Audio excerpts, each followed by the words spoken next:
Assalamualaikum warahmatullahi wabarakatuh. Selamat pagi pemirsa, selamat pagi Andi Kumala. Selamat pagi Philip. Awal pekan bagaimana hari ini? Alhamdulillah 4 hari lagi weekend. Oh, kirain 4 hari lagi akhir bulan begitu ya. Jadi di awal pekan ini apa kabar Indonesia Pagi kembali menyapa Anda pemirsa TV One, dan hari ini juga kita akan membahas ada 2 dialog utama kita pada pagi hari ini. Pertama, sudah pasti ini menyangkut hajat orang banyak.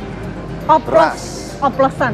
Ya, oplosan beras. Bagaimana kemudian hingga saat ini polisi masih belum menemukan atau menetapkan siapa tersangka. Ini definisi dari pepatah lama nih. Apa? Don't judge the book by its cover.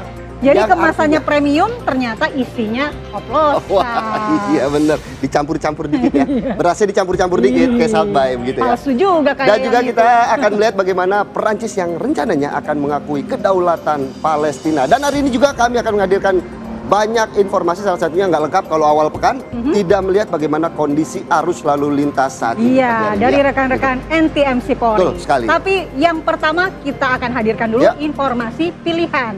Ada apa nih, Andi Kumala? Ini ada sesosok mayat wanita tanpa identitas ditemukan dalam tong plastik berwarna biru yang mengambang di Sungai Cisadane, Jalan Perintis Kemerdekaan, Kota Tangerang, Banten.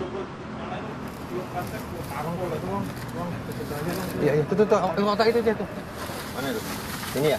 Sana Bang, ke sana Bang. Penemuan mayat tersebut ini pertama kali dilaporkan oleh seorang warga yang sedang memancing tak jauh dari lokasi. Petugas gabungan dari Polres Metro Tangerang Kota bersama BPBD kemudian berusaha untuk mengeluarkan mayat dari dalam tong dengan menggunakan alat seadanya. Kemudian mayat ini dibawa ke RSUD Kabupaten Tangerang untuk dilakukan otopsi dan penyelidikan lebih lanjut. Mancing tidak dapat ikan malah dapat mayat sih lumayan bikin geger ya. Bikin shock sih ini. Shock ya.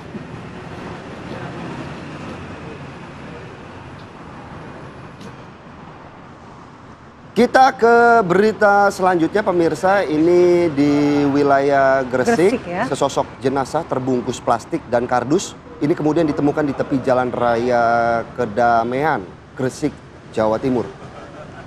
Warga berkerumun ingin menonton saat petugas mengevakuasi jenazah misterius tersebut. Informasi awal menyebut jenazah pertama kali ditemukan sekitar pukul 8 pagi oleh seorang pengendara sepeda motor. Warga tersebut curiga melihat sebuah kardus besar yang ditinggalkan di semak-semak. Saat mencium bau tak sedap dari kardus, warga pun lapor polisi. Aparat Polsek Kedamaian bersama tim identifikasi Polres Gresik segera mendatangi lokasi dan menggelar olah TKP awal, juga langsung membawa jenazah ke rumah sakit untuk prosedur identifikasi. Ini ya jeleknya warga begitu ya kalau menemukan mayat, kecelakaan. Ini justru banyak yang menonton di pinggir jalan atau di area sekitar TKP begitu. Iya, sekarang soalnya eranya viral-viralan ya. Mending nonton bola ntar malam Indonesia lawan Vietnam. Final, itu penting ya kan? gitu. Kita ke kabar berikutnya pemirsa, seorang balita laki-laki berusia 4 tahun di Ciputat, Tangerang Selatan meninggal dunia setelah dianiaya oleh ayah kandungnya sendiri.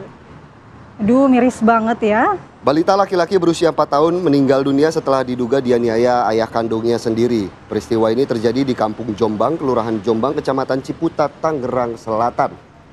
Korban meninggal dunia di rumah sakit saat mendapatkan perawatan. Polisi menerima laporan dari pihak keluarga korban lalu mendatangi rumah kontrakan tempat tinggal korban untuk menangkap pelaku.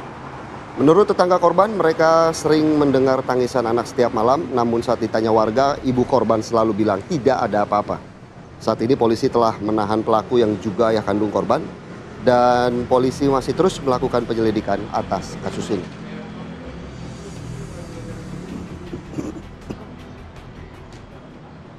Pemirsa, 2 pengendara sepeda motor yang diduga sebagai pelaku begal ini babak belur diamuk warga di ruas Jalan Raya Pos Pengumben, Kebonjeruk, Jakarta Barat. Pelaku ini diduga membawa senjata tajam jenis pisau dan celurit.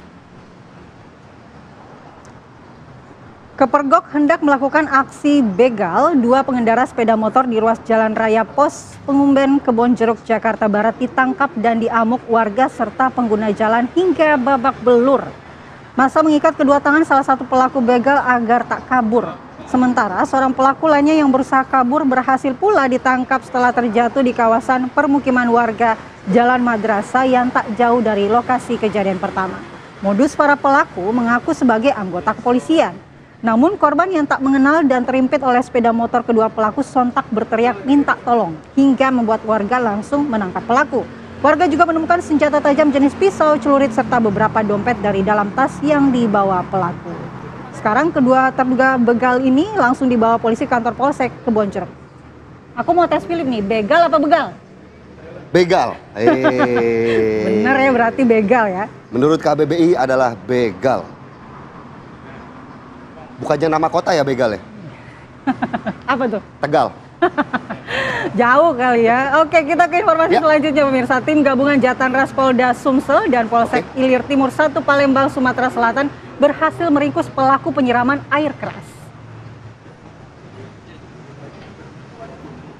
Selain menyiram air keras, ini tersangka Eman Layo diduga melakukan penganiayaan di diskotik atas DA atau Klub 41. Pelaku sempat kabur ke Pekanbaru Riau dan Bangka Belitung untuk menghindari kejaran polisi, namun usai melakukan pendalaman penyelidikan, polisi akhirnya berhasil menangkap pelaku dari tempat persembunyiannya. Saat penangkapan, pelaku membawa senjata api rakitan yang dibeli secara online.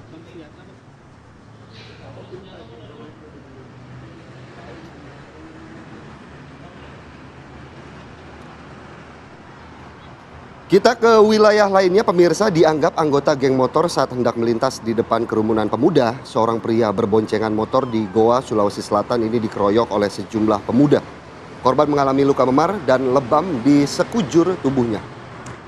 Video amatir warga memperlihatkan aksi pengeroyokan yang dilakukan oleh sekelompok pemuda terhadap Muhammad Takdir, 21 tahun, seorang pria yang dibonceng sepeda motor di Dusun Boto Kapong, Desa Tinggi Mae, Kecamatan Barombong, Kabupaten Goa, Sulawesi Selatan. Para pelaku yang diduga berjumlah 7 orang tiba-tiba mengeroyok korban saat hendak melintas di depannya. Akibat aksi pengeroyokan, korban mengalami luka memar dan luka lebam di sekujur tubuhnya. Salah satu terduga pelaku pengeroyokan diamankan petugas dan menjalani pemeriksaan di unit Reskrim Polres Goa, Sulawesi Selatan. Polisi hingga kini masih melakukan penyelidikan guna menangkap 6 terduga pelaku penganiayaan lainnya.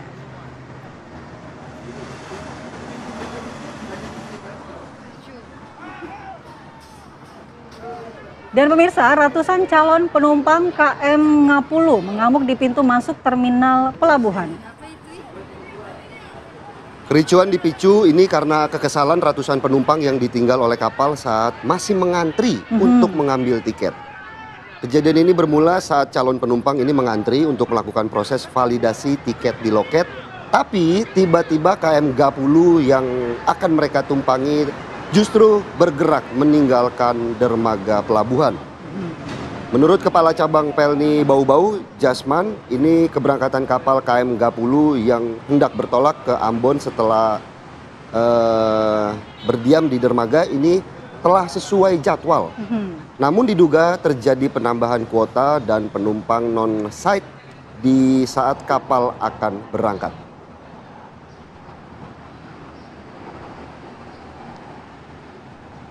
Pemirsa, kepolisian menggelar razia penyakit masyarakat pada Minggu malam. Ini berlangsung di daerah Priok, Kota Tangerang, Banten. Dalam razia ini, polisi berhasil mengamankan ratusan botol miras berbagai merek dan sejumlah wanita malam. Razia ini dilakukan untuk penertiban masyarakat ya di warung remang-remang yang menjadi penyakit masyarakat. Masyarakat sendiri sangat resah dengan banyaknya warung remang-remang di daerah tersebut.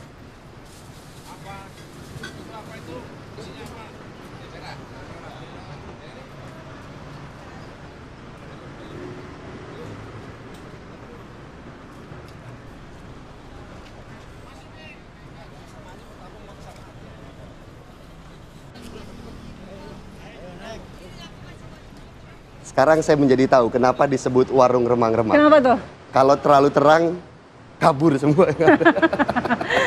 Mungkin ini juga oplosan kali ya. Kalau terang kelihatan yang asli dan yang palsu.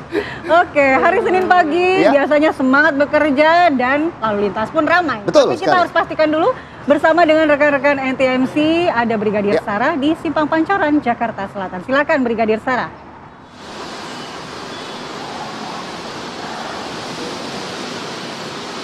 Terima kasih Andi Kumala dan juga Filipus serta selamat pagi pemirsa, di mana situasi arus lalu lintas dari kawasan Pancoran saat ini sudah mengalami peningkatan volume kendaraan di jam berangkat aktivitas perkantoran, di mana situasi arus lalu lintas pada pagi hari ini dari arah Saharjo ataupun Tebet yang akan mengarah ke Pasar Minggu dan Kalibata sudah dalam keadaan ramai. Terlihat adanya peningkatan kendaraan ataupun dari arah Supomo yang akan mengarah ke Semanggi juga sudah dalam keadaan ramai pada pagi hari ini. Kendaraan dapat melintas berkisar 40 km per jam. Dan kami menghimbau sebelum Anda memasuki kawasan ganjil genap, dapat pastikan kendaraan Anda plat nomornya sesuai dengan tanggalan hari ini, dan apabila tidak sesuai silakan mencari jalan alternatif lainnya. Situasi yang sama juga dari arah Pancoran yang akan menuju ke Semanggi ataupun yang berbelok ke Saharjo juga sudah dalam keadaan ramai. Peningkatan volume kendaraan juga terlihat dari arah Pasar Minggu yang akan menuju ke Pancoran dan Saharjo juga akan berbelok mengarah ke Semanggi. Kami menghimbau bagi Anda untuk selalu berhenti di belakang garis stop saat Anda berada di traffic light. Saling menghormati sesama pengguna jalan merupakan salah satu wujud dalam tertib berlalu lintas. Sementara untuk situasi arus lalu lintas dari arah Gatot Subroto ataupun Kuningan yang akan menuju ke MT Haryono atau yang berbelok ke arah Pasar Minggu juga masih dalam keadaan relatif normal. Dan dapat kami informasikan berdasarkan data IRSMS Korlantas Polri, angka kecelakaan lalu lintas di seluruh Indonesia 1 kali 24 jam terjadi sebanyak 67 kasus laka lantas dengan rincian 16 meninggal dunia, 11 luka berat dan 106 luka ringan. Dari 67 kasus laka lantas tersebut, 47 korban diantaranya adalah pelajar ataupun mahasiswa. Untuk itu kami menghimbau bagi Anda untuk tertib dalam berlalu lintas, patuhi arahan petugas kami yang berada di lapangan dan tidak melakukan aktivitas-aktivitas yang dapat memecah konsentrasi Anda saat mengemudi dan jaga batas aman kecepatan kendaraan Anda. Dan untuk informasi tentang kondisi arus lalu lintas, Anda dapat menghubungi call center kami di 1500669 ataupun melalui SMS center di 9119. Stop pelanggaran, stop kecelakaan, keselamatan untuk kemanusiaan. Salam presisi, kembali ke studio. Aura kasih marah-marah. Cakep. Terima kasih Brigadir Sarah untuk laporannya langsung dari Simpang Pancoran, Jakarta Selatan. Ternyata masih ramai lancar. Ramai lancar. Biasanya 5 menit lagi nih, mampet di sana.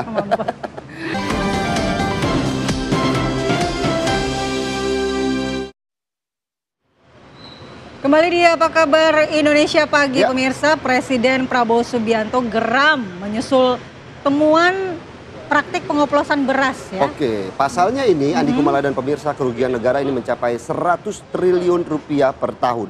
Pemerintah juga memerintahkan produsen pengoplos beras untuk menurunkan harga beras sesuai dengan mutu dari beras tersebut.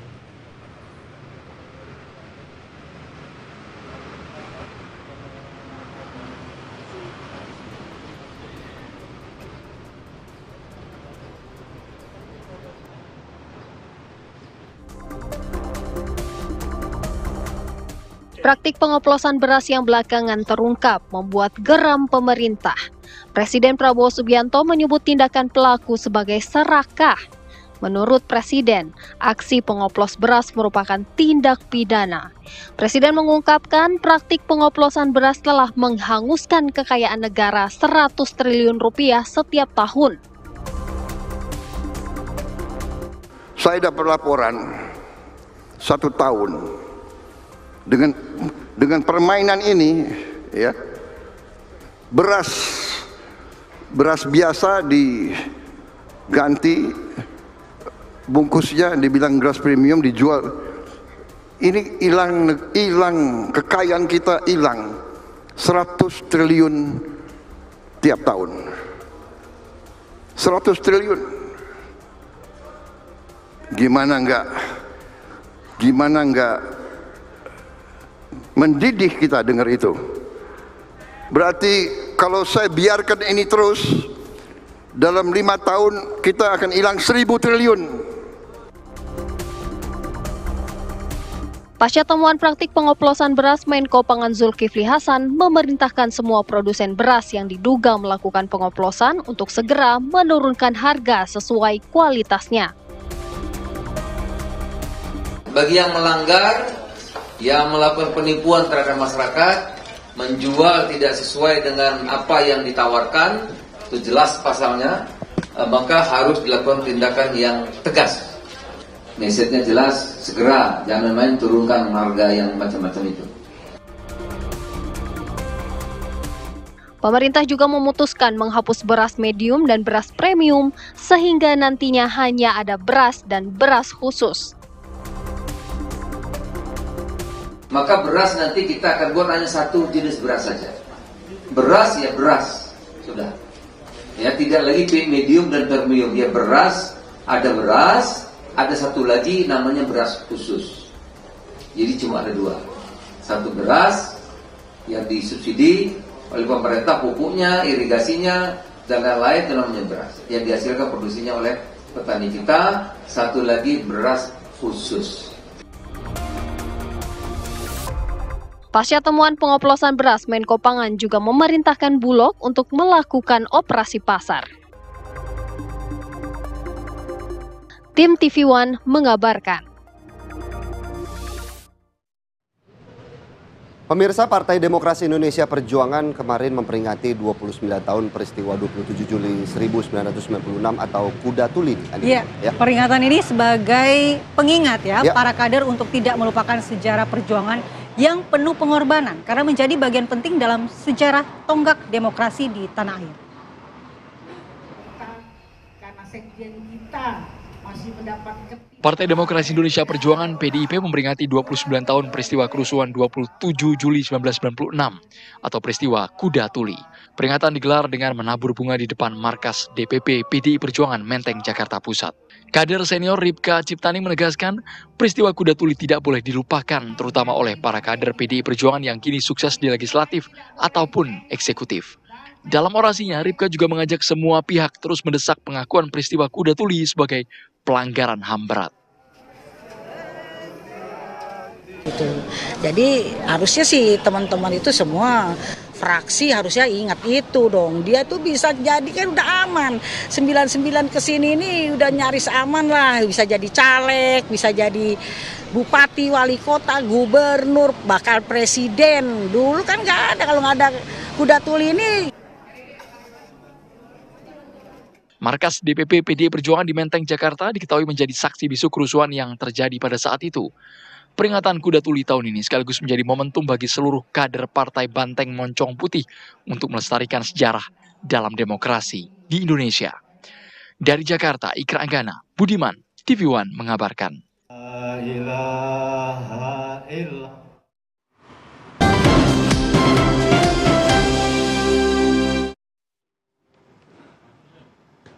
Kembali di Apa Kabar Indonesia Pagi, pemirsa, 3 unit kios di area Pasar Gaplok dan sebuah kantor pos polisi ini di Jalan Kembang Sepatu Senen, Jakarta Pusat, ludes terbakar.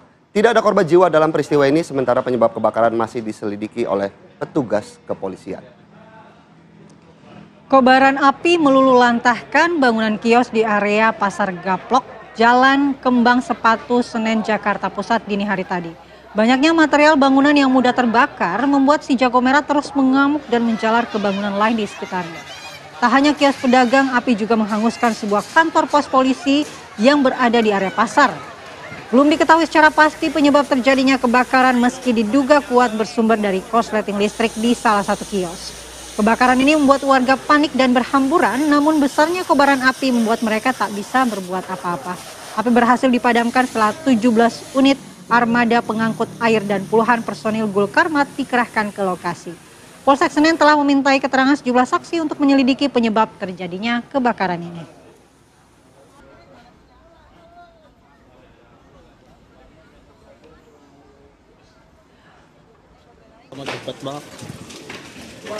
Masih kebakaran, pemirsa, seorang perempuan tewas dalam insiden kebakaran di kawasan Jagakarsa, Jakarta Selatan. Kebakaran terjadi di Jalan Kancil, Kelurahan Lenteng Agung, Jagakarsa pada Minggu pagi. 3 petak rumah kontrakan dan lapak barang bekas hangus terbakar. Seorang perempuan berusia 48 tahun tewas dan sudah dievakuasi ke Rumah Sakit Polri Kramat Jati. Dugaan kebakaran akibat korsleting listrik.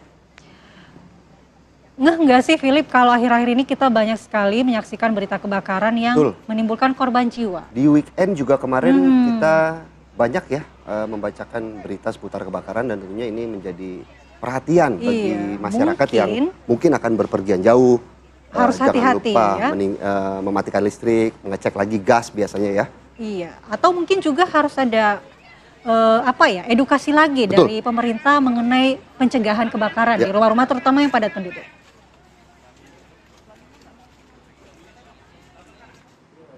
Kita beralih ke berita lainnya pemirsa, pertandingan sepak bola antar kampung yang digelar di lapangan Desa Cijantra, Kecamatan Pagedangan, Kabupaten Tangerang, Banten ini berakhir ricuh begitu ya. Supporter dari salah satu tim masuk ke tengah lapangan untuk mengejar wasit lantaran ini wasit diduga tidak adil. Beginilah dalam sepak bola ada MMA, dalam MMA tidak ada sepak bola. Ya. Tapi jangankan tarkam ya. Di laga-laga nasional dan internasional pun biasa terjadi kan. Saya nggak berani nih, nanti diserang netizen begitu ya. Dan pemirsa beginilah kompetisi pertandingan sepak bola antar kampung atau tarkam yang digelar di lapangan sepak bola Desa Cijantra, Kecamatan Pagedangan, Kabupaten Tangerang, Banten yang berujung ricuh. Keributan dipicu lantaran seorang pemain memprotes kebijakan wasit dan diberikan kartu merah. Pertandingan babak kedua baru saja dimulai, salah satu supporter dari tim lain masuk ke lapangan untuk mengejar wasit lantaran wasit diduga tidak berimbang. Keadaan semakin tidak terkendali, kedua supporter saling serang dan saling lempar botol plastik.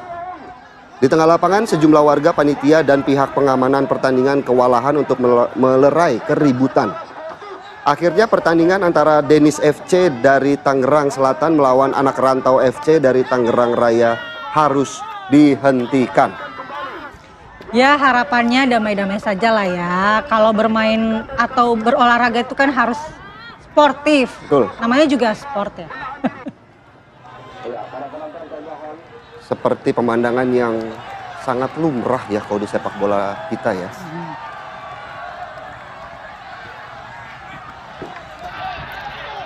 Tapi mudah-mudahan besok malam semua supporter akan bersatu untuk mendukung timnas, begitu ya? Iya betul. Kalau supporter timnas sih dijamin ya. Dijamin damai, begitu ya. Kita ke berita lainnya pemirsa, diduga akibat mabuk seorang pria nekat menusuk leher mantan istrinya hingga korban ini mengalami luka yang cukup parah. Tetangga langsung mengevakuasi korban Tia Permatasari yang terkapar penuh luka di tengah rumahnya di Purwasari pada Herang, Pangandaran, Jawa Barat. Korban dirujuk dari puskesmas terdekat ke Rumah Sakit Pandega Pangandaran karena luka tusuk cukup parah di bagian leher. Pemicu pertengkaran diduga karena pelaku kesal. Korban menolak rujuk untuk berumah tangga kembali. Usai melakukan aksi kejinya, pelaku langsung melarikan diri dan kini masih dalam pengejaran polisi.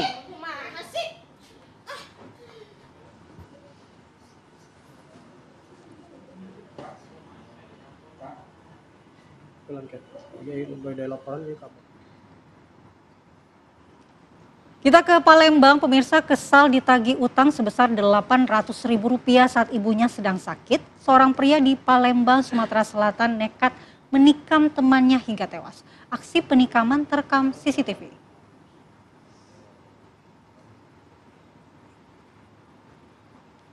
Pemirsa, inilah rekaman CCTV saat korban mendatangi rumah pelaku dengan maksud untuk menagih utang sebesar Rp800.000. Dalam rekaman terlihat pelaku mendekati korban dan langsung menikam korban di dalam lorong jambu. Ini terjadi di Jalan Kadir, TKR, Kelurahan 36 Ilir. Pelaku bernama Manto nekat membunuh korban Rolis Christian, pria berusia 34 tahun, pada Jumat. Pelaku diamankan polisi dari Polsek Gandus Palembang setelah melakukan penusukan hingga korban meninggal dunia. Akibat perbuatannya, kini pelaku harus mendekam di sel tahanan Polrestabes Palembang dan terancam pidana penjara sesuai pasal tentang penganiayaan yang menyebabkan korban meninggal dunia.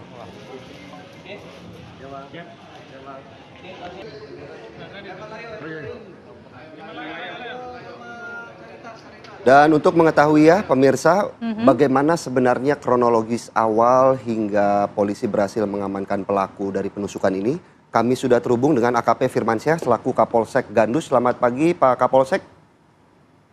Selamat pagi, Pak. Ya, Pak Kapolsek, kami penasaran Pak, sebenarnya bagaimana kronologis awal dari pelaku hingga kemudian menusuk korban, apakah berawal dari cekcok, menagih hutang Rp800.000 atau seperti apa, Pak Kapolsek? Baik, Bapak. Dapat kami jelaskan, Bapak. Jadi kronologis awal, tersangka ini awalnya ditagih hutang oleh korban datang ke rumahnya, kemudian dengan nada kasar, sehingga menyebabkan korban ini tersinggung karena tersangka ini malu katanya. Setelah itu terjadi cekcok, kemudian di luar rumah terjadilah perkelahian dan saling kejar-mengejar dengan menggunakan senjata tajam. Pada akhirnya antara korban dan tersangka ini terjadi duel di tempat tersebut hingga menyebabkan pembunuhan. Gitu, Ya, Pak. Pak Kapolsek, pada saat terjadinya duel atau perkelahian tersebut, apakah tidak ada warga sekitar di lokasi tersebut? Baik, Mbak. Jadi ada satu orang lagi dari korban ini. Korban ini datang berdua. Awalnya datang berdua. Yang satunya tapi hanya melihat saja, tidak melakukan apa-apa. Jadi ada saksi yang satu untuk pada saat kejadian itu, Mbak.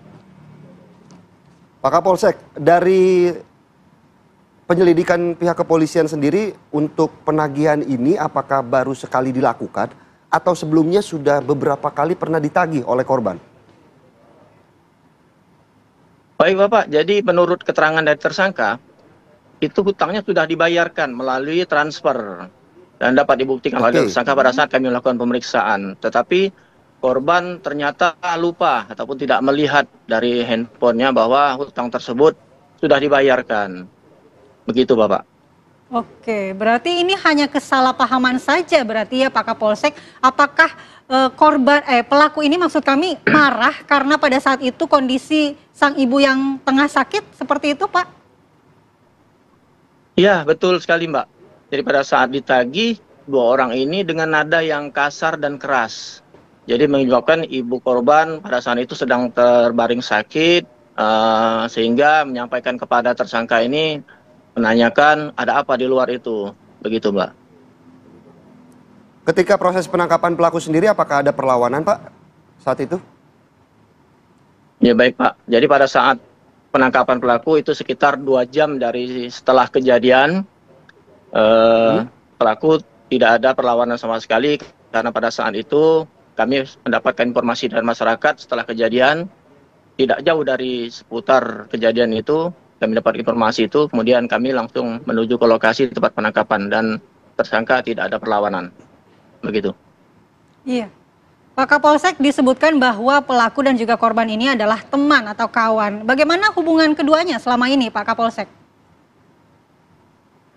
Informasi yang kami dapatkan, Mbak, memang 3 orang ini ataupun antara tersangka dan pelaku ini, tersangka dan korban ini teman sudah lama sekali. Dan baru satu kali ini terjadi cekcok seperti ini. Baik. Begitu, untuk Pak. ancaman hukumannya kepada pelaku apa, Pak? Baik, sesuai dengan pasal yang kami terapkan yaitu 338, ancaman hukumannya itu adalah 12 tahun penjara ataupun maksimal seumur hidup. Baik, terima kasih atas informasinya Pak Kapolsek Gandus AKP Firmansyah dan selamat bertugas kembali, Pak. Selamat pagi. Selamat pagi, Pak Selamat Kapolsek. pagi, Mbak. Dan pemirsa, apa kabar Indonesia Pagi akan kembali sesaat lagi. Di segmen selanjutnya kami akan hadirkan dialog. Siapa tersangka pengoplos beras? Sesaat lagi.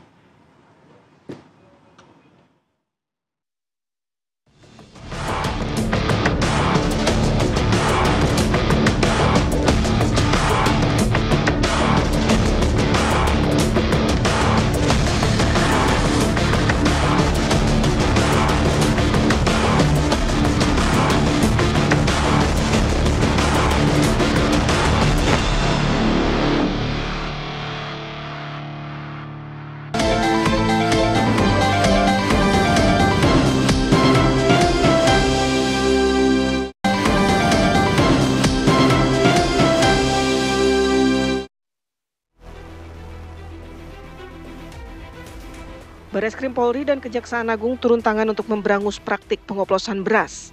Bareskrim menaikkan status hukum ke penyidikan setelah memeriksa 3 produsen dan 5 merek beras yang diketahui menjual produk tidak sesuai mutu di kemasan.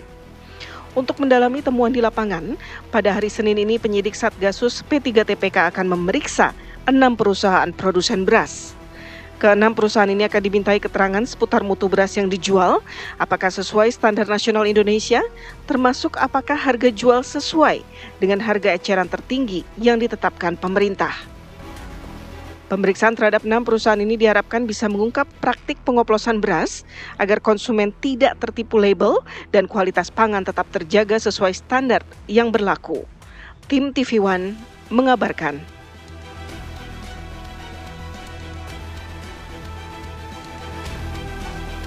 Kemudian melakukan pemeriksaan terhadap 3 produsen dengan rincian yaitu PT PIM, merek Sanai, PT FS, merek Setra Ramos Merah, Setra Ramos Biru, dan Setra Pulen, serta toko SY dengan merek Jelita maupun anak kembar. Berdasarkan hasil penyelidikan, telah ditemukan adanya dugaan peristiwa pidana, sehingga dari hasil gelar perkara kita, status penyelidikan kita tingkatkan menjadi penyidikan. Selanjutnya, penyidik melakukan tindakan upaya paksa, yaitu pemeriksaan terhadap saksi sebanyak 14 orang, pemeriksaan terhadap ahli analisa beras Kementan, ahli perlindungan konsumen, penggeledahan dan penyitaan terhadap barang bukti, bersama dengan tim Puslap Polri. Kejaksaan sudah melakukan pemanggilan untuk terhadap 6 perusahaan. Yang pertama PT Wilmar Padi Indonesia, yang kedua PT Food Station, yang ketiga PT Belitang Panen Raya, keempat PT Unifood Candi Indonesia, kelima PT Subur Jaya Indotama, keenam PT Sentosa Umar Utama Lestari Java Group. Tujuan dari proses hukum itu dengan harapan kedepannya dapat mengembalikan proses atau ekosistem distribusi dan penjualan beras dilaksanakan dengan sesuai ketentuan. Kembali di Apa Kabar Indonesia Pagi, pemirsa, ini persoalan beras oplosan kembali mencuat ya. Betul. Jadi don't judge the book by its cover, biasanya kan arahnya positif. Jadi kemasannya nggak bagus tapi isinya bagus. Ini terbalik nih, kemasannya bagus, premium tapi isinya oplosan. Malah oplosan. Dan kalau kita lihat berita tadi, mungkin bagi sebagian orang yang sedang menjalani diet, itu wah beruntung ya, saya udah nggak makan nasi. Tapi kalau saya, masyarakat Indonesia seluruhnya, pada umumnya yang masih makan nasi, ini pasti merasa kesal. Iya, geram gitu dong ya. Nah, kita akan bahas mengenai kasus ini. Sudah hadir di studio ada Bapak Irjen Pol Purnawirawan Arianto Stadi, Penasehat Kapolri. Selamat pagi Pak Ari. Selamat pagi Pak Arianto. Memang spesialis yang palsu-palsu. Ya, begitu ya. Kalau ini oplos ya, beras bukan oplosan. palsu. Kemudian ada Pak Trubus Rahardiansa, pengamat kebijakan publik Universitas Trisakti. Selamat pagi Pak Rahardiansa. Kita mungkin tanyakan ke Pak Ari dulu ya, karena ini sudah dinaikkan ke penyidikan kasusnya Pak Ari. Tapi belum ditetapkan tersangka. Kira-kira apakah polisi sudah mengantongi siapa-siapa saja nih yang akan dijadikan tersangka dengan dinaikannya ke penyidikan? Saya yakin ya, karena begini, saya sangat lega sekali ini bahwa kejadian-kejadian yang sangat merugikan rakyat ini ya, dan ini sudah masif kan kejadian ini. Ini ibarat menurut saya ya sekarang ini ibarat kayak premanisme kemarin itu. Masif banyak ya. Tapi kemudian kan dibiarkan. Nah, begitu ada operasi digebrak lah. Sekarang kan banyak sekali yang ketangkap. Ini sama juga dengan ini oplosan beras ini ya. Itu kejadiannya kalau di masa-masa lalu tuh sebetulnya sudah banyak ya. Tapi kan terbiarkan. Saya dulu pernah mengatakan ya, kejahatan yang masif itu hanya bisa terjadi apabila terjadi pembiaran. Berarti kasus ini pembiaran Pak Ari? Dulu-dulunya itu kayak itu nggak tersentuh oleh hukum kan. Karena apa? Karena yang namanya kejadian yang sudah masif kayak gini, apalagi ini kita bisa mengatakan mafia yang melakukan itu. Itu hanya bisa diberantas apabila ada kesatuan tindak daripada pimpinan. Nah, sekarang ini bagus nih, Pak Presiden sudah menekankan, menterinya sudah ada, dan kemudian kemarin katanya sudah dibicarakan dengan Kapolri, dengan Kejaksaan Agung, sikat itu, karena mereka ini memang merugikan rakyat kecil gitu ya, yang selama ini nggak pernah tersentuh kan gitu kan. Dan kalau masalah beras ini kan, Itu kaitannya kan kalau dari dulu kan dengan kaitannya dengan pejabat-pejabat yang dalam kebijakan impor. Bukan hanya itu aja kan, itu yang menghambat dan sebagainya. Nah, ini sekarang ini saya tadi dengar ya penjelasan Bapak Menteri bahwa memang ini memang kejahatan ini memang terlalu sadis menurut saya. Karena sementara negara memberikan bantuan kepada rakyat untuk meningkatkan produk sudah naik, ternyata kok harganya kok kemudian kayak gitu. Ternyata yang menikmati mereka itu. Dan justru pelakunya kalau bisa dilihat ini pelaku besar ya Pak. Ini pelaku besar. Nah, ini pelaku besar. Makanya itulah pelaku besar kayak gini ini mereka kan nggak kelihatan, nggak seperti kejahatan yang vulgar ya. Kayak kejahatan kan kelihatan. Kalau ini kan kelihatannya nggak kelihatan. Mengoplos beras itu ya, itu kan berarti kan kalau saya bilang ini korupsi. Merugikan negara banyak kan. Negara kan dulu mensuplai pada ini. Kan dihitung-hitung gitu. Nah ini makanya saya pikir ini tindakan yang paling bagus ya sekarang ini. Apalagi polisi mau berani langsung nangkep sekian itu ya. Kemudian langsung naik penyidikan sudah pasti. Dan ini saya harapkan bukan hanya yang di sini aja. Di seluruh Indonesia harusnya serempak semua, sikat semua ya.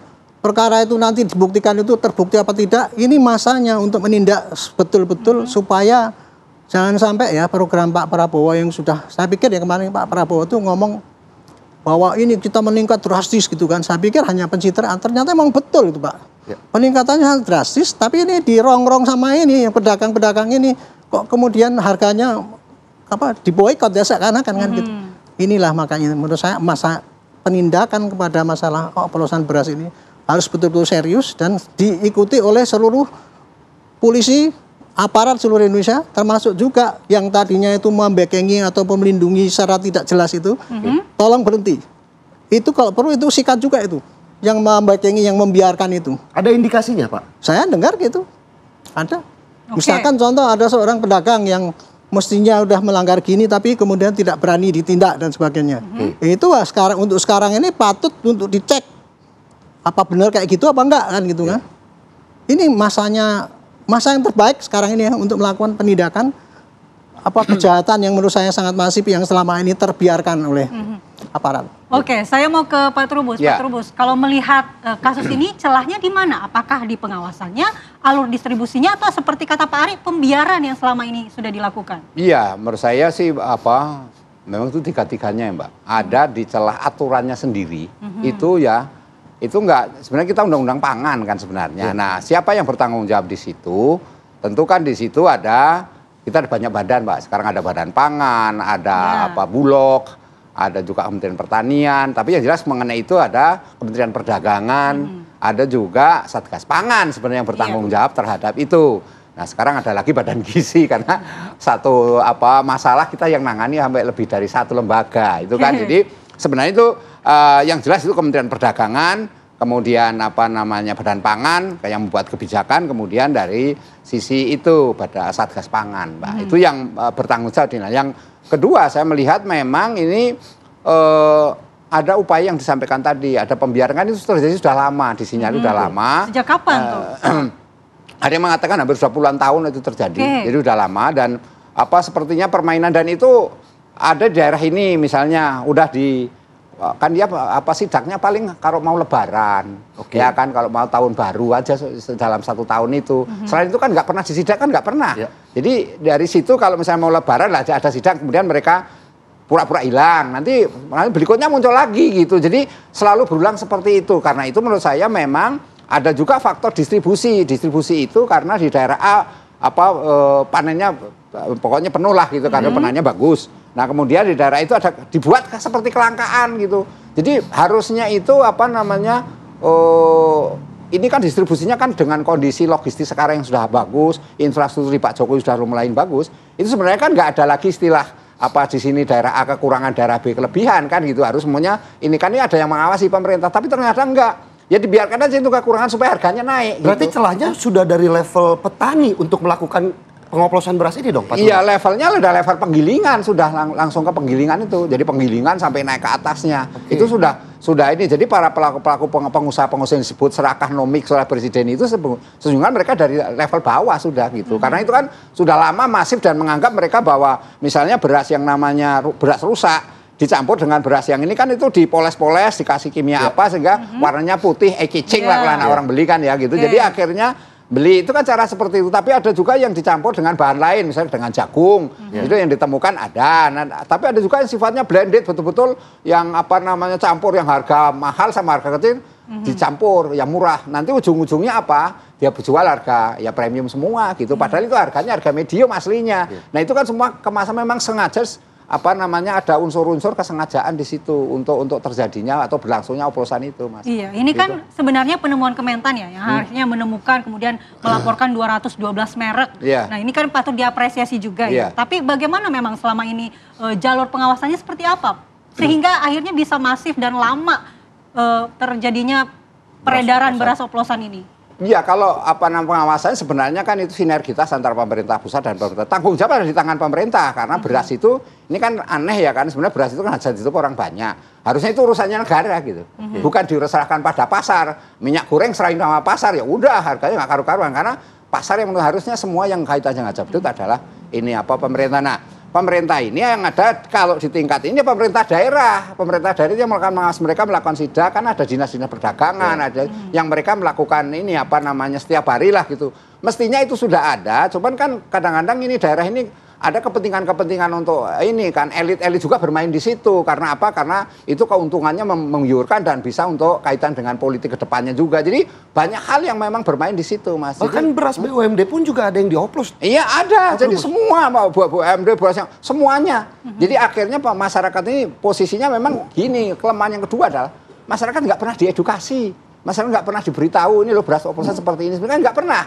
Jadi masyarakat akhirnya beli yang terdampak akhirnya masyarakat yang namanya oplosan ya kalau oplosannya barang itu masih bagus masih oke tapi kalau misalnya buruk kan akhirnya berdampak kesehatan kan nggak pernah dikasih tahu seperti itu. Akhirnya masyarakat ya udah disuruh harganya apalagi kalau kemasannya dibikin eye-catching kemasannya begitu, packagingnya oke lah pokoknya. Yang penting promonya bagus begitu ya bahwa berasnya oke. Pandan wangi atau nama apa yang pokoknya bau-bau orang itu pengen beli gitu ya. Nah itu Pak, karena kemasannya bagus jadi masyarakat pun percaya dong. Karena ini kan sudah dikemas secara premium, kita membayar dengan harga mahal ya kita percaya dengan harga segitu dapatnya beras yang premium. Tapi kita akan lanjutkan pembahasan kita Pak Trubus dan juga Pak Ari, tapi kita jeda terlebih dahulu. Tetaplah di Apa Kabar Indonesia Pagi.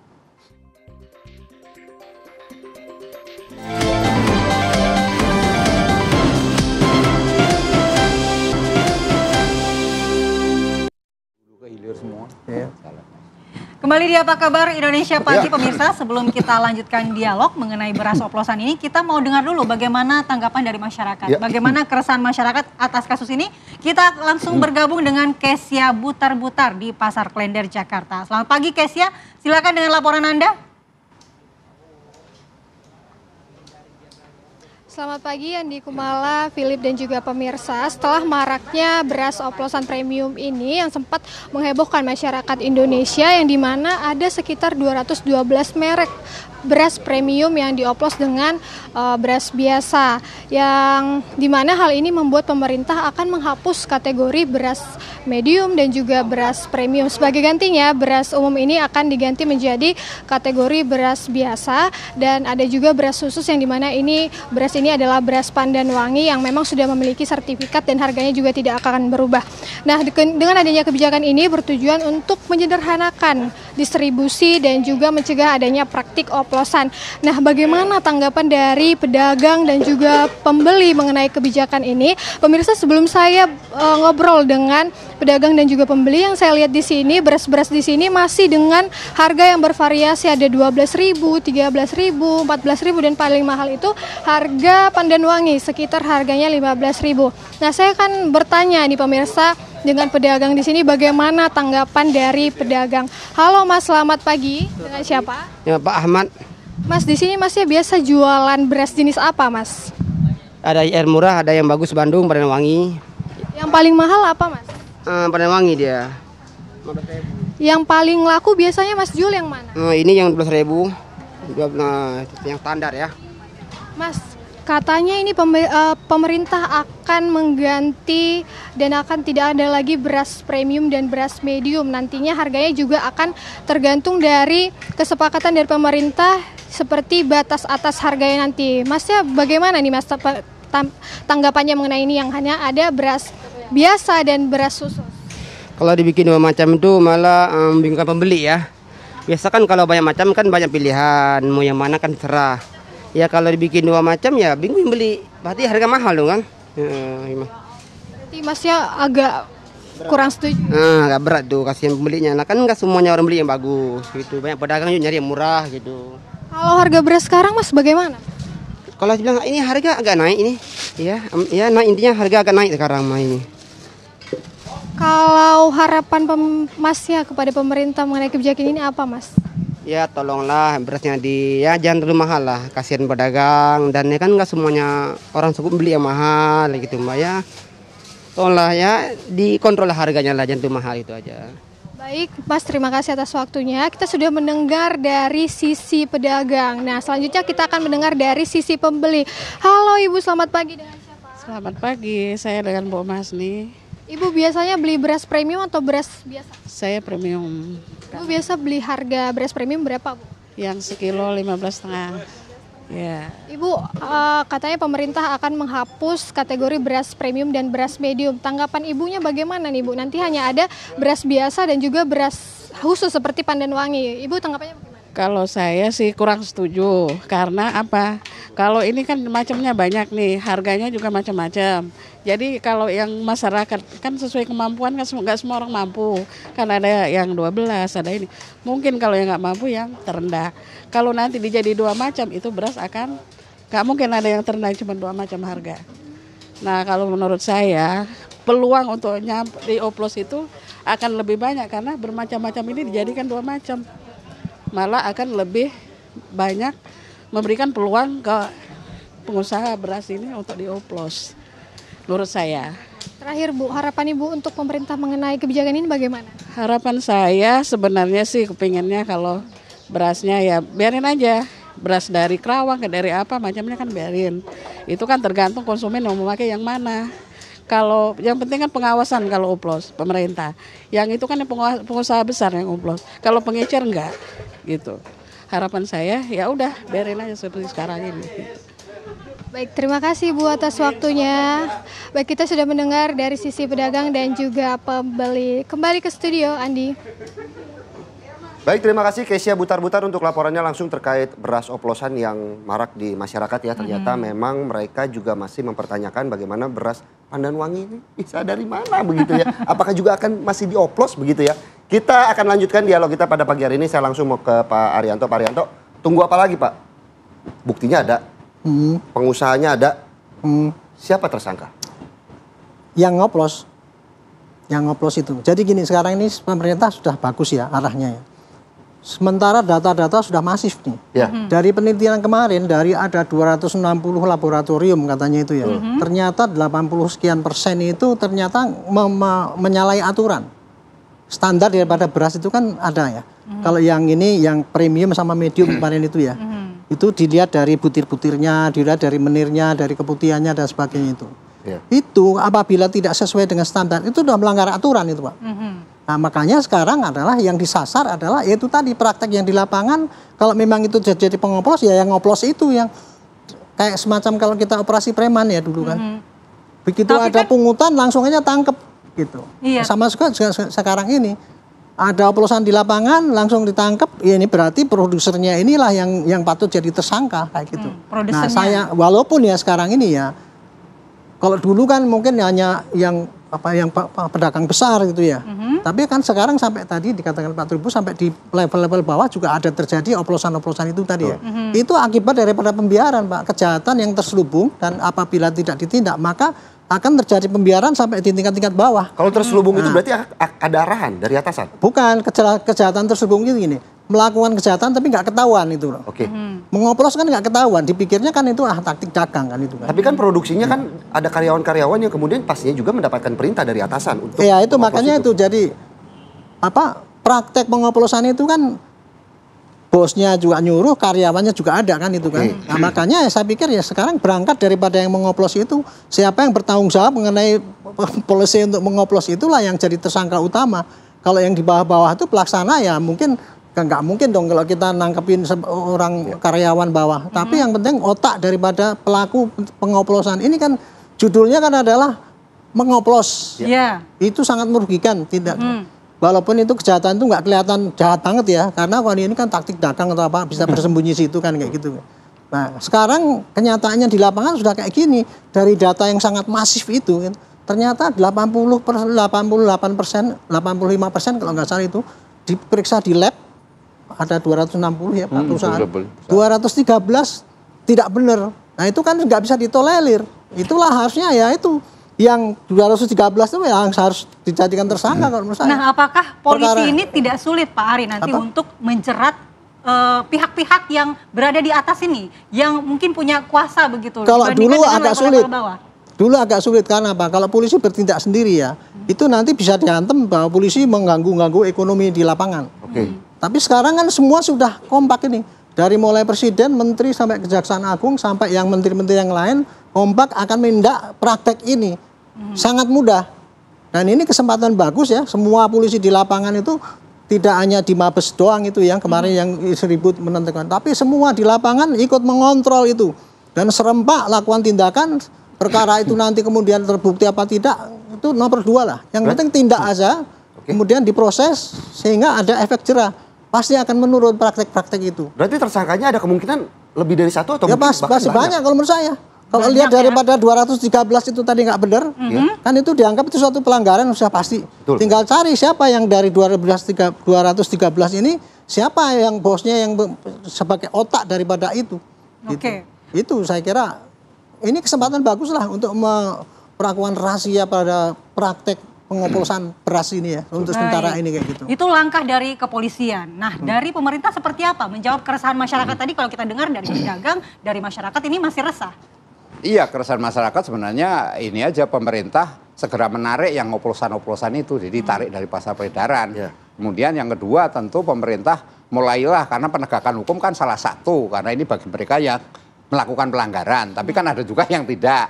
Nah, karena itu adalah semacam advokasi kepada masyarakat, publik, bagaimana kemudian beras-beras itu seperti apa. Mungkin diajari ini beras golongan yang bagus ini, teksturnya, apalagi jenis yang menirnya tadi sedikit atau bagaimana. Nah itu diinformasikan kepada masyarakat, itu tugas pemerintah. Jadi ada semacam pengetahuan yang dimiliki oleh masyarakat, ketika membeli dia sudah tahu bahwa pilihannya apa. Kan selama ini masyarakat hanya percaya bahwa kalau kemasannya bagus, harganya mahal, itu mesti oke. Apalagi ada label pandan wangi, sudah pasti oke. Pasti oke. Jadi nggak ada pikiran ini. Nah yang kedua, ini yang menjadi problem kan sekarang ini, kita ini sudah ada perjanjian-perjanjian dengan negara lain juga, bahwa yang namanya produk-produk itu kan ada akhirnya nanti juga 0% kan.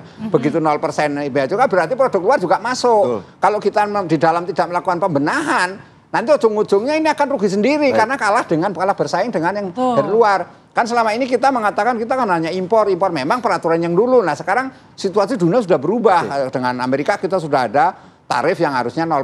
Nah ini kan semua berarti produk-produk Amerika mungkin salah satunya beras juga masuk. Nah ini kan juga harus diantisipasi. Artinya menurut saya perlu pemerintah merevisi undang-undang pangan, undang-undang perlindungan konsumen, dan berbagai perangkatnya, termasuk sanksi-sanksinya dipertegas sekalian gitu loh. Pak Trubus, kalau memang itu kan membenahi, sejauh ini kan baru membenahi, tapi kan kita kalau berbicara tersangka, tahu sama tahu, ada pembiaran. Siapa yang kemudian bertanggung jawab untuk hal ini? Apakah pemberi kebijakan atau pengawasan yang lalai? Kalau itu bisa dua-duanya, pemberi kebijakan plus dari pihak pengawas. Tahu sama tahu? Tahu sama tahu, karena itu mereka dengan, nah, makanya itu ada investigasi kan. Ketika investigasi nanti apa istilahnya dicurigai, dicurigai, dia di situ ada diduga, patut diduga lah misalnya gitu, ya itu terus langsung diambil ini langkah-langkah hukum gitu, sehingga pengawasannya nanti diperbarui lagi, sistem pengawasannya seperti apa, karena kan itu sifatnya kan dinamis. Kemudian juga kita kan nggak cukup hanya penegakan hukum mas, persoalan seperti ini kan gitu. Cuman kedepannya pemerintah harus mikir kayak apa, misalnya ini urusan beras sekarang ditarik aja menjadi urusan pemerintah, bukan lagi diserahkan sama pasar supaya tidak menimbulkan persoalan lagi, kan harus dipikir seperti itu, karena nanti pasar akan datang produk-produk lain. Nah Yang kedua juga selera masyarakat kan sudah mulai berubah juga terhadap kondisi kalau misalnya wah ini berasnya karena informasi beras oplosan ini betul-betul membuat masyarakat bukannya marah, mereka panik gitu, masyarakat itu panik, jangan-jangan nanti kan. Nah yang terjadi kemudian mereka untuk membeli untuk ini juga makin kan. Saya khawatir itu nanti masyarakat meninggalkan produk-produk lokal kita, malah larinya ke produk yang dari luar yang datang baru impor itu. Ini kan bahaya kan, beras Jepang sudah masuk di Indonesia lebih banyak. Orang lebih milih itu karena harganya memang harganya mahal, tapi kan kualitasnya terjamin. Nah, kalau yang lebih ini dipercaya lagi. Lebih dipercaya. Ini kan persoalan trust, Mas, bahwa publik itu selalu dihadapkan persoalan trust. Ketika trustnya bisa mengembalikan trust itu bagaimana Pak harusnya pemerintah sekarang? Nah, ini yang dilakukan oleh pemerintah kan baru melakukan penegakan hukum, ya kan. Belum yang kedua harusnya menarik semua peredaran beras oplosan di mana saja. Kadang-kadang daerah mengatakan, di tempat saya nggak ada oplosan, aman-aman saja. Itu ada daerah seperti itu. Sebenarnya ada oplosan yang memang dilindungi, ditutup-tutup LL itu juga dibongkar sekalian.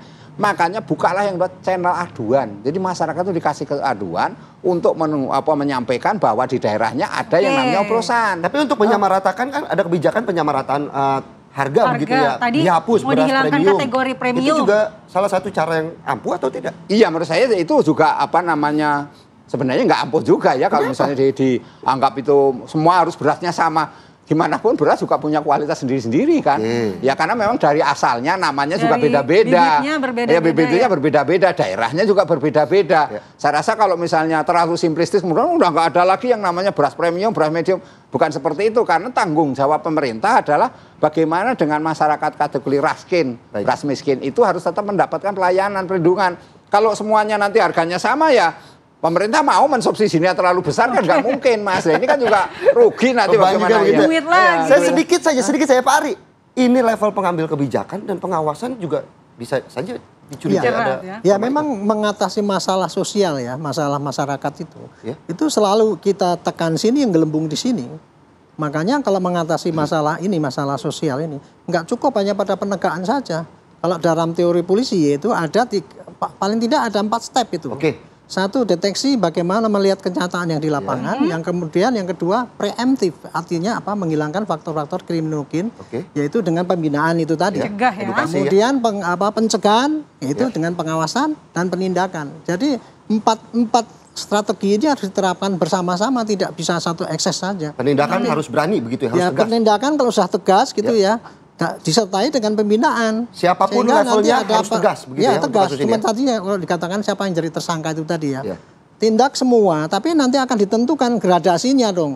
Kalau orang yang memang pentolannya ya dia dihukum mati kalau jagoannya begitu ya. Nanti kalau cuma peserta-peserta yang terpaksa dia bekerja di situ ngoplos, ya jangan dihukum mati juga dia. Betul sekali. Oke, baik. Terima kasih Pak Ari dan juga Pak Trubus sudah Trubus. waktunya pada pagi hari ini. Tentunya kita berharap ya semua supaya kita pulang ke rumah makan nasi masih berasa enak. Begitu ya. Jangan was-was begitu. Nyaman makan nasi. Masih nyaman. Dan pemirsa, di segmen selanjutnya kami akan kembali untuk membahas bagaimana ini rencana dari Perancis untuk menyatakan Palestina sebagai negara yang merdeka.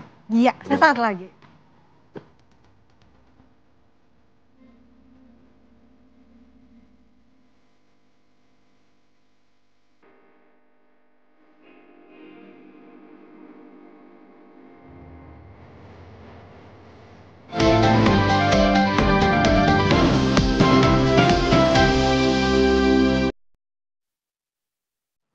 Kembali di Apa Kabar Indonesia Pagi, pemirsa, Perancis umumkan akan akui negara Palestina di sidang PBB pada bulan September mendatang sebagai negara yang berdaulat begitu ya. Sebuah kabar baik yang dihadirkan atau diberikan oleh negara Perancis kepada Palestina. Presiden Prancis Emmanuel Macron menyampaikan hal ini melalui akun media sosial pribadinya di tengah kemarahan dunia atas kondisi kelaparan di Gaza. Dalam unggahannya, Macron menyampaikan ia telah memutuskan Prancis akan mengakui negara Palestina sesuai dengan komitmen Prancis untuk perdamaian yang adil dan abadi di Timur Tengah. Nah, jika keputusan Prancis tidak berubah, maka 142 negara telah mengakui status kenegaraan Palestina dan Prancis akan menjadi kekuatan Eropa paling berpengaruh yang akan mengakui Palestina. Pengakuan tersebut tentunya memberi tekanan moral terhadap Israel sekaligus mendesak negara barat lainnya untuk mengikuti. Indonesia sendiri menyambut positif inisiatif Prancis. Menurut Menteri Luar Negeri Republik Indonesia, pengakuan ini dapat menjadi kekuatan dalam diplomasi Indonesia saat melobi negara-negara lain untuk mengikuti langkah serupa.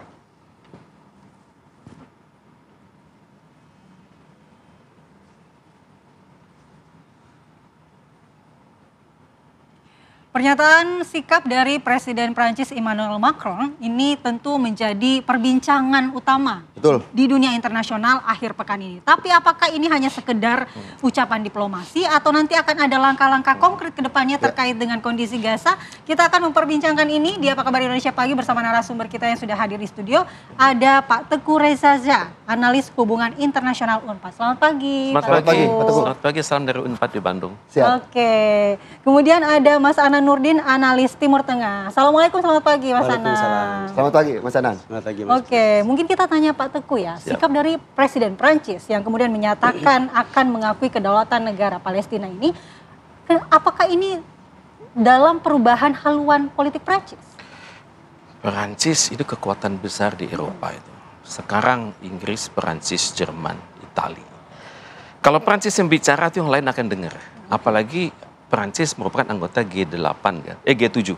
Yang dikhawatirkan oleh sebagian negara di dunia, terutama sekali Israel dan Amerika, itu akan ngerembet ya. Misalnya kalau kita lihat statement dari The New York Times, mereka mengatakan, wah Prancis mengakuin, tapi to what end? Ujungnya akan kemana? Terus majalah Times mengatakan sambil ngambek, waduh Prancis berani-beraninya gitu kan. Tapi Anadolu mengatakan ini, kelihatan kan itu Israel sangat marah sama keadaan. Berarti ini benar-benar serius. Saya masih melihat Barat ngambek, Timur tampaknya mengatakan, Anda ngambek, berarti ini benar-benar serius. Tapi kalau kita lihat statement dari Macron itu sendiri ya, itu beliau ada 5 kata kunci itu. Pertama, beliau menggunakan kata kunci hak untuk hidup masyarakat Palestina. Dan yang kedua, demilitarization. Nanti akan ada wilayah yang kegiatan militernya sangat minim. Ketiga, pengakuan akan Israel. Dan keempat adalah akan berdampak kepada perdamaian, keamanan di Timur Tengah. Dan yang kelima, no alternative. Berarti Prancis sudah ngotot nih, akan benar-benar bekerja untuk itu. Cuman sampai mana kan? Seperti persis yang dibilang oleh New York Times, sampai mana kan? Ya mungkin dia akan bergerak tengah-tengah gitu. Kalau yang ngotot sekali secara diplomatik itu Indonesia. Ngotot secara militer itu Iran. Mungkin dia akan di tengah-tengah. Mungkin dia nggak akan bicara militer, tapi mungkin dia akan mencoba sejalan dengan Indonesia. Karena secara Indonesia ini diterima oleh banyak negara di dunia. Dan sikap Indonesia ini dengan OKI kompak, dengan negara-negara GNB kompak, Selatan-Selatan kompak, 3 Arab sama. Dan bahkan di semenanjung Korea, Korea Utara juga sudah mulai bersikap dekat dengan Indonesia dalam memahami masalah Timur Tengah ini. Pak Teguh, yang pertanyaan paling mendasar adalah kenapa baru sekarang kemudian Perancis ingin mengakui kedaulatan Palestina? Permainan politik apa yang sejatinya dilakukan oleh Perancis? Perancis adalah bangsa yang kalau kita gunakan istilahnya grandeur ya. Mereka punya sejarah yang lama. Mereka lebih mengerti masalah hak asasi manusia, masalah peradaban dari rata-rata masyarakat lain di dunia. Dan mereka sudah lihat bahwa ternyata penjajahan yang dilakukan di masa lalu itu dampaknya di masa depan itu sangat besar ya. Misalnya sekarang mengapa negara-negara di ex-jajahan Perancis lebih dekat kepada Cina? Karena Cina mengatakan kami nggak pernah menjajah Anda loh.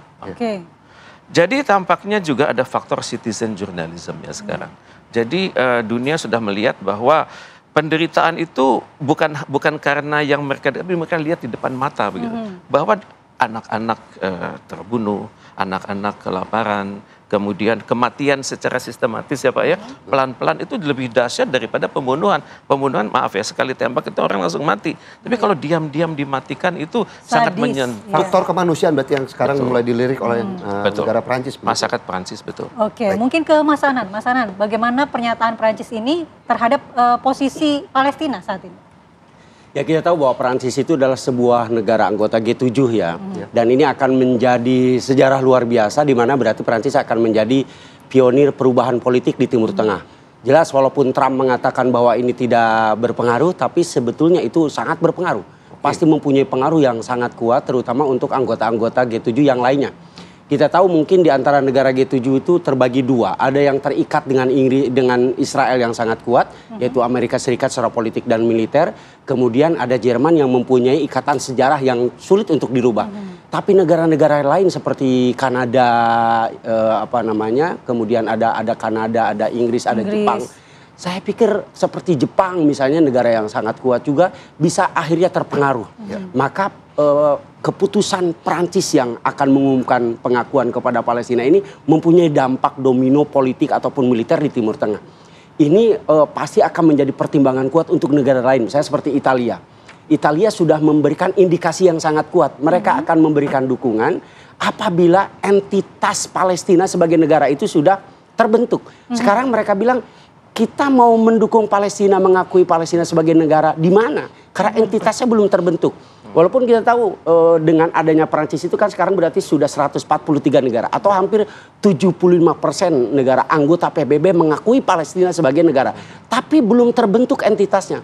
Maka dorongan selanjutnya adalah ketika Perancis akan mengakui Palestina, berarti ini akan menambah kekuatan baru di sidang umum PBB untuk memproklamirkan bahwa Palestina itu sebuah negara berdaulat yang harus didukung oleh semuanya. Saya pikir ketika 75% sudah mendukung, menunggu apa lagi PBB untuk mengakuinya? Sudah 70% dari anggota PBB sudah mendukung. Maka sangat penting meyakinkan negara-negara G7 yang lain ya untuk mengakui.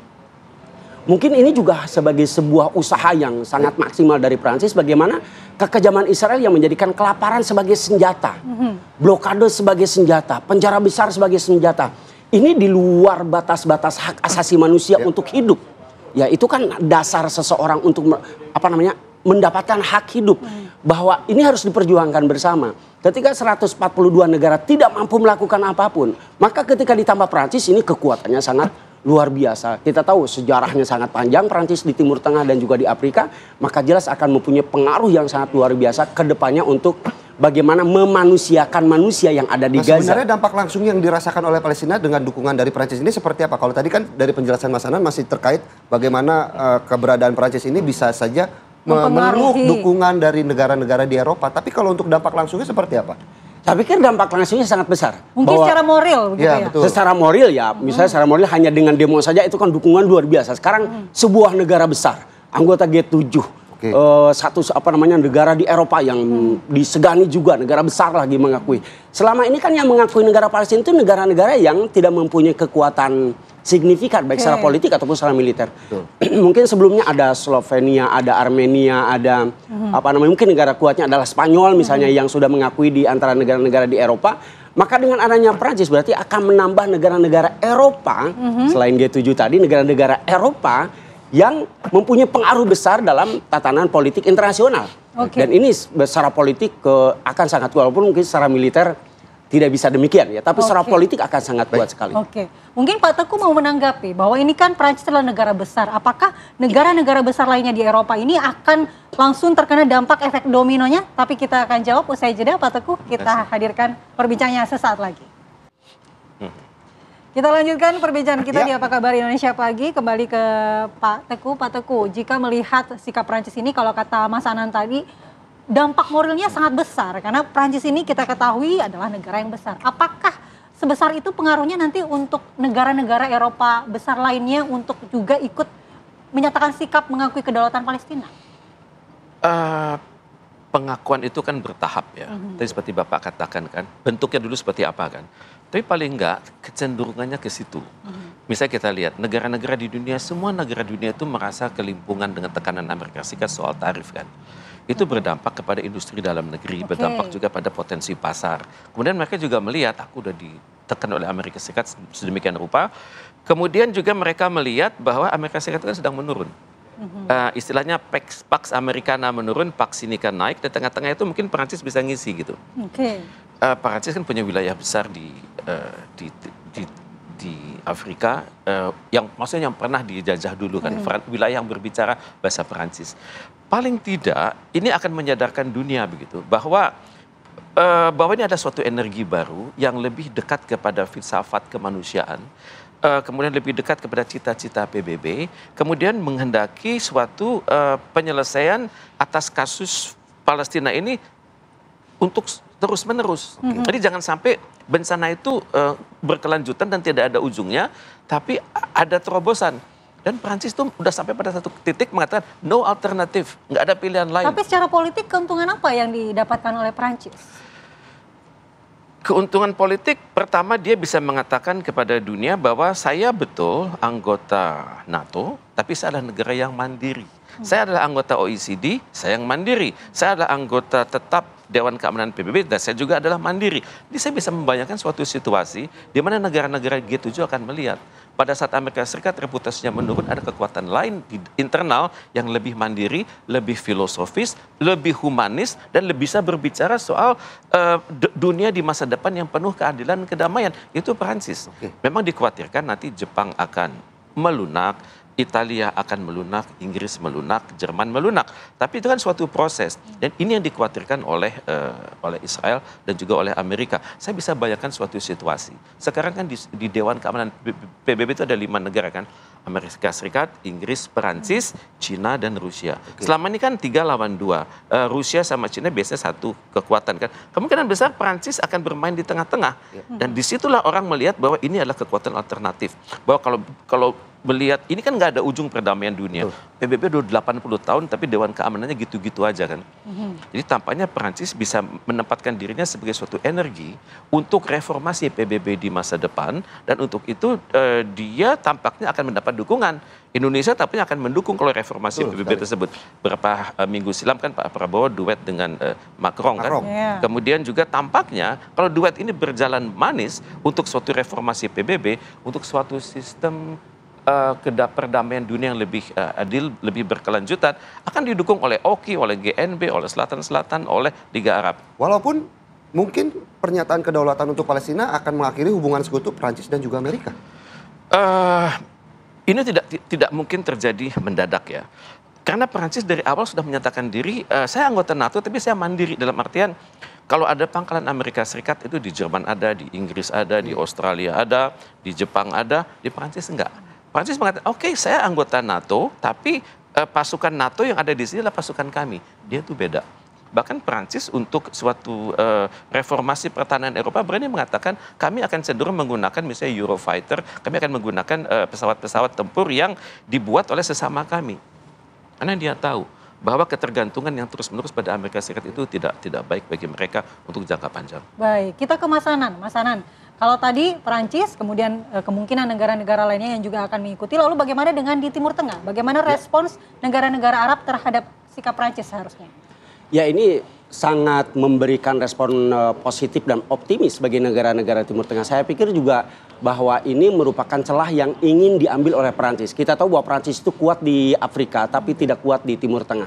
Nah, dengan mengambil peranan seperti ini, negara-negara di Timur Tengah hari ini tuh merasa sangat skeptis dengan peranan yang diambil oleh Amerika Serikat yang terlalu pro-Israel segalanya ya, termasuk sisi kemanusiaannya sama sekali tidak peduli. Seperti kemarin misalnya ketika mereka melakukan pertemuan untuk gencatan senjata di Doha, ya tiba-tiba perwakilan dari Israel itu keluar.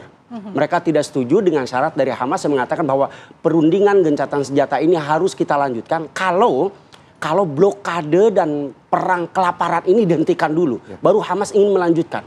Karena apakah Anda akan membiarkan orang-orang mati kelaparan gitu. Nah, tapi melihat peranan Amerika Serikat, mereka malah juga sama keluar. Ya, mereka sama keluar untuk mendukung Israel dalam hal ini. Maka ketika Perancis mengambil peranan ini memberikan semacam harapan baru ya, sistem politik baru di Timur Tengah.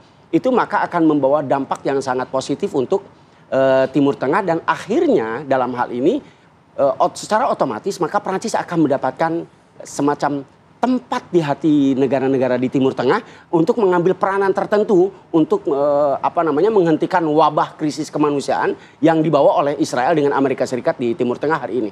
Dan pengakuan ini jelas akan mempunyai dampak yang sangat kuat untuk Palestina secara khusus gitu. Kenapa?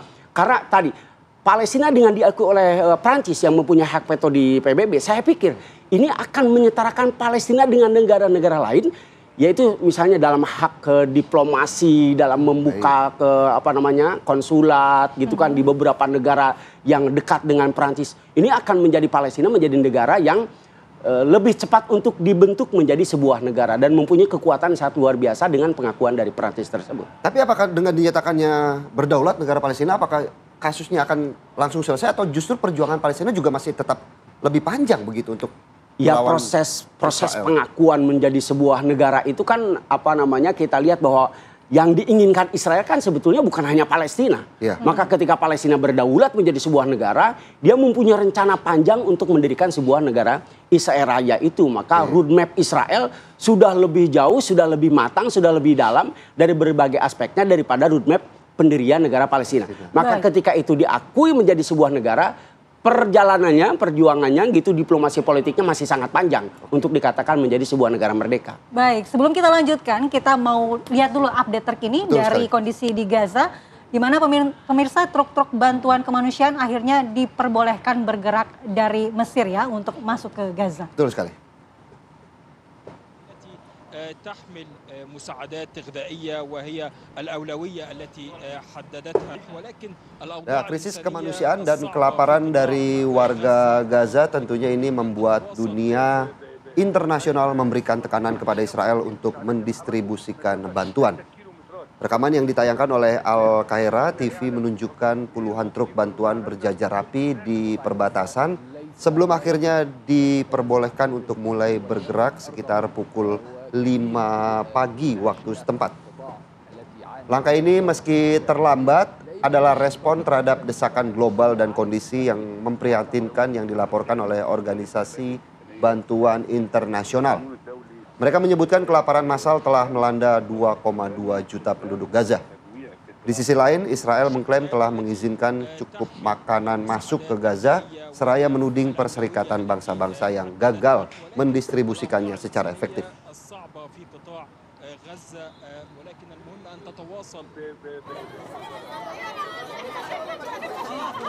Kita ke berita lainnya, pemirsa, masih terkait krisis Gaza Ya, saat ini warga Gaza tengah berjuang keras melawan kelaparan di tengah bantuan yang minim. Ini adalah kondisi yang memilukan yang terjadi di kota Gaza. Pemirsa, puluhan warga Palestina didominasi wanita dan anak-anak berkumpul di sekitar dapur umum. Mereka membawa panci kosong berharap secercah harapan untuk mendapatkan makanan untuk keluarganya.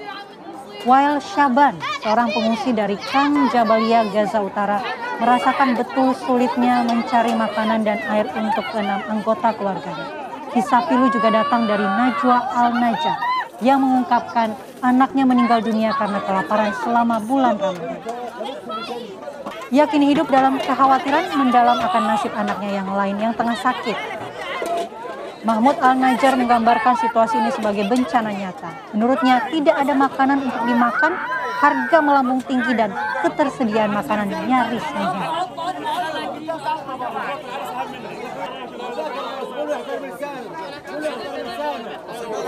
Cukup miris ya bagaimana kalau kita melihat bagaimana kondisi di sana.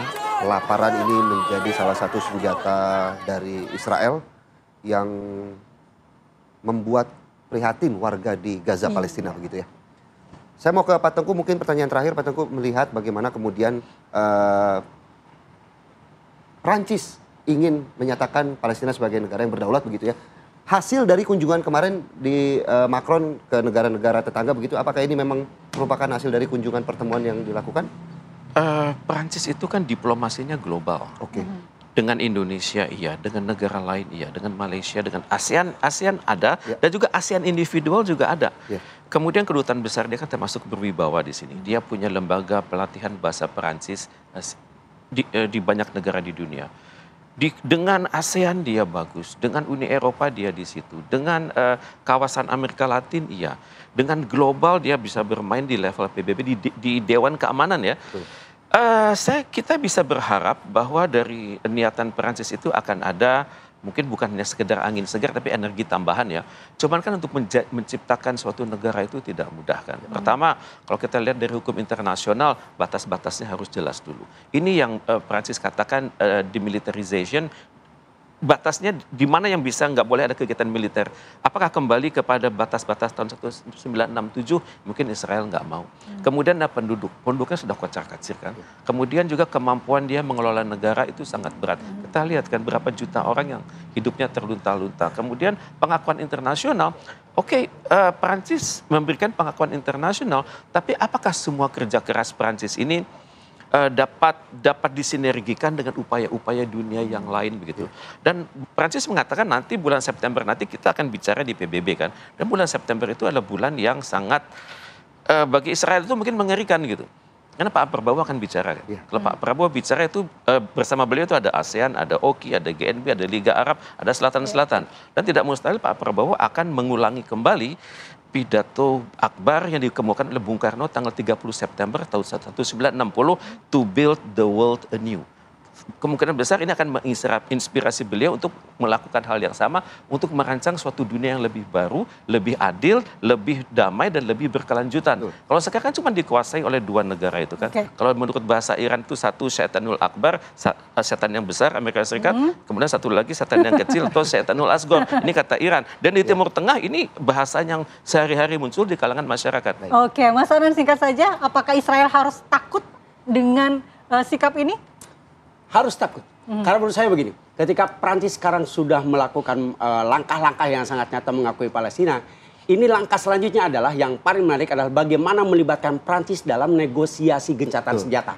Kalau ini terjadi, maka ini akan menjadi tekanan tersendiri bagi Israel. Sekarang yang melakukan negosiasi itu kan cuma Amerika Serikat, Israel cuma dari Palestina adalah diwakili oleh Mesir dengan Qatar.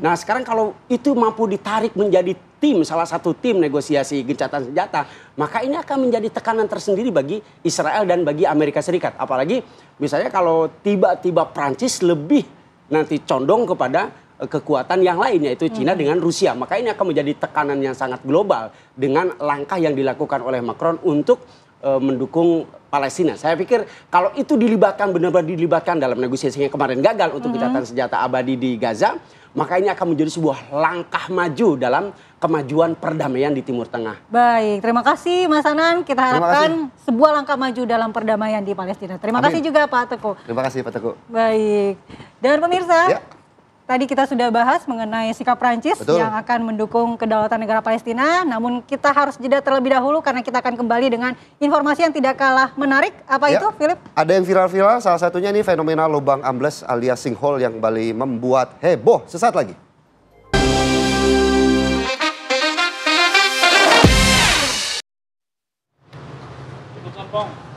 Yang viral, apa kabar Indonesia Pagi? Hadirkan berita-berita viral untuk Anda pemirsa. Salah satunya ini polisi mengamankan seorang juru parkir liar yang videonya viral di jejaring sosial karena meminta uang dengan cara paksa kepada sejumlah muda-mudi di kawasan Bundaran HI Menteng, Jakarta Pusat. Juru parkir berinisial MA diamankan petugas di rumahnya yang berlokasi di kawasan Tanah Abang, Jakarta Pusat. Dari hasil pemeriksaan polisi, MA mematok uang parkir sebesar Rp10.000 per kendaraan. Namun, video viral di media sosial, MA memaksa meminta uang parkir sebesar Rp20.000 hingga akhirnya terjadi keributan. MA mengaku terpaksa menjadi juru parkir liar karena sulitnya mencari kerja dan masih menganggur. Iya, tapi jangan sampai 20.000 juga satu motor ya. Gak ada takutnya ya, karena memang udah gampang banget viral. Ditangkap polisi juru parkir liar ini ya. Cukup meresahkan warga.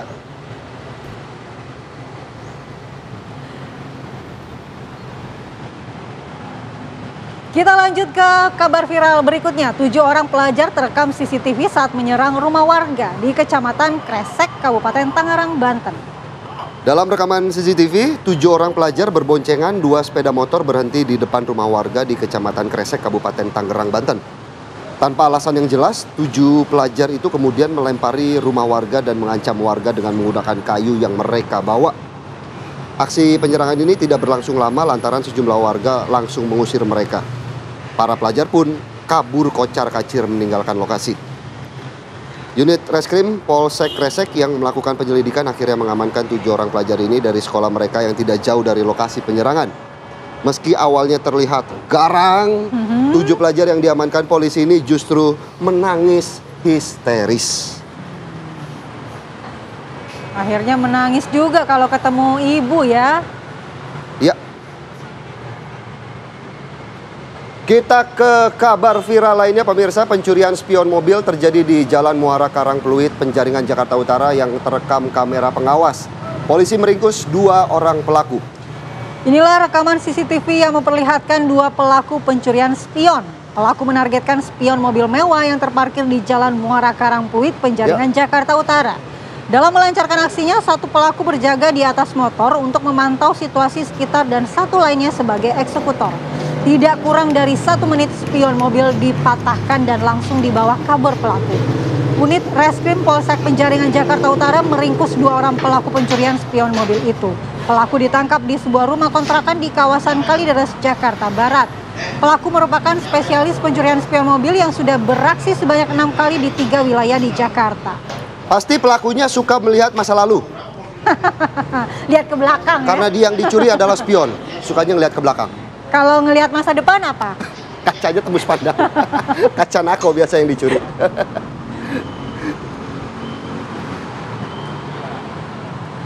Ini juga yang viral kemarin. Apa, fenomena lubang ambles alias sinkhole kembali membuat heboh.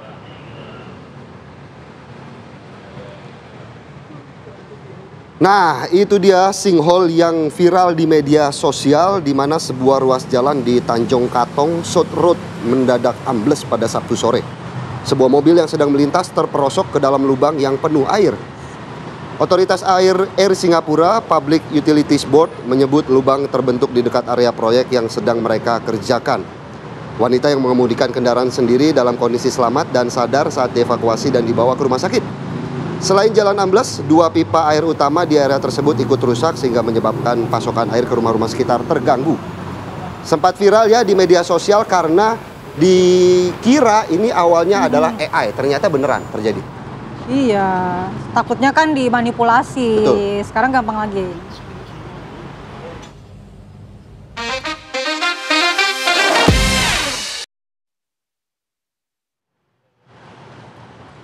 Ya, berita-berita viral tadi sekaligus menutup jumpa kita di Apa Kabar Indonesia pagi hari ini. Tapi jangan kemana-mana, tanggal tua yang paling penting adalah menjaga hidup sehat. Ya, akan tayang sesaat lagi ya pemirsa. Saya Firman Syadaso. Saya Andi Kumala, sampai jumpa.